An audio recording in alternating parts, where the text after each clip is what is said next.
Narito na ang mga bagong rookie na aabangan sa NBA at meron agad dalawang players na gumawa ng balita sa media. Yan nga ay si VJ Edgecomb at si Ace Bailey, isang rookie na merong chip in his shoulder at isang rookie naman na gumawa ng issue dahil tinamad mag-workout sa mga teams na nag-invite sa kanya. Unahin na natin si Ace Bailey. Unang sumikat ang player na ito sa high school bilang isang talented wingman na merong sobrang elite scoring skills. Standing at 6'9", ay nagtala nga siya sa senior year niya sa McEachern ng 33.4 points, 15.5 rebounds and 4 assists per game. At without a surprise ay naging consensus 5-star recruit. He was offered a scholarship ng big-time basketball school ng Kentucky. Subalit ang napili nga ni Bailey ay ang Rutgers University para kanyang maging college school. Agad ipinakita ni Bailey Goat Fam ang kanyang scoring versatility dahil kaya nga nitong umiscore on all 3 levels. Nagpakita rin siya ng flashes ng kanyang defensive skills, averaging 17.6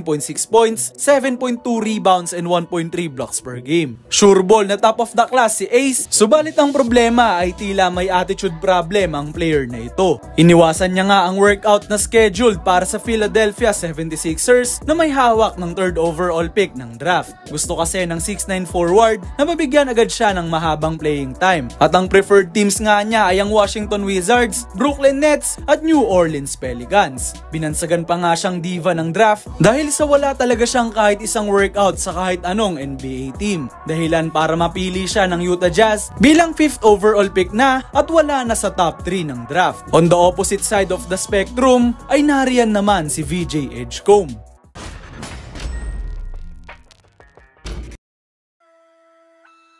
Dahil nga sa ginawa ni Bailey na pag-skip ng workout sa Philadelphia 76ers, si VJ Edgecomb na nga lamang ang pinili nila sa 3rd pick ng draft. Isang 6'5" combo guard na merong malaking chip sa kanyang mga balikat. Lumaki kasi si VJ sa mahirap na pamilya at ikwinento pa nga nito matapos madraft na namuhay raw sila sa isang generator dahil sa kawalan ng kuryente sa Bahamas. Kaya naman gigil nga raw ang Sixers rookie at ima-maximize ang bawat opportunity na ibibigay sa kanya. Noong high school nga Goat Fam ay consensus 5-star recruit din si Edgecomb kung saan sa kanyang senior year ay nag-average siya ng 17.3 points, 6 rebounds and 2.3 steals per game. Isang elite athlete na may napakagandang perimeter defense. Inoferan nga ang player na ito ng siyam na college schools at ultimately ay Baylor University ang pinili ng player na ito. Sa Baylor Goat Fam, tuluyang sinimento ni VJ Edgecomb ang kanyang spot sa lottery ng draft kung saan ipinakita niya ang kanyang defensive skills at kasama na rin ang elite playmaking matapos mag-average ng 15 points, 3.2 assists and 2.1 steals per game. Handa na nga raw ang versatile guard na makipaglaban kila Jared McCain, Tyrese Maxey